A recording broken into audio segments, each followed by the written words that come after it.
Hello everyone, 1 minute GK সিরিজে আজকে কিছু প্রমিনেন্ট পাস অফ ইন্ডিয়া জেনে নেব।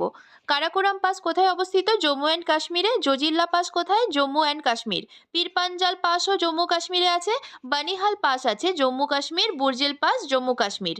নেক্সট হচ্ছে শিবকিলা পাস হচ্ছে হিমাচল প্রদেশ। রোহটাং পাস হিমাচল প্রদেশ।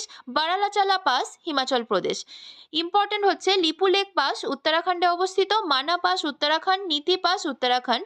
নাথুলা পাস আর জেলেপলা পাস এই দুটো মনে রাখবো, সিকিমে অবস্থিত, যেটা ওয়েস্ট বেঙ্গলের নর্থে আছে। বোমডিলা পাস হচ্ছে Arunachal Pradesh. Young yup pass এটাও অরুণাচল প্রদেশে। দিফু পাস অরুণাচল প্রদেশ এবং তুজু পাস মণিপুর। এগুলো সমস্ত কিন্তু খুবই ইম্পর্টেন্ট পাস, যেগুলো তোমরা অবশ্যই দুবার রিভিশন করে নেবে। চ্যানেলে নতুন থাকলে অবশ্যই সাবস্ক্রাইব করে নাও। আর চেষ্টা করবো আমি এরকম 1 মিনিট জিকে সিরিজে যেগুলো ইম্পর্টেন্ট জায়গা তোমরা যেন 1 মিনিটে কভার করে নেক্সট শর্টে চলে যেতে পারো। আমার চ্যানেলে গিয়ে দেখতে পারো।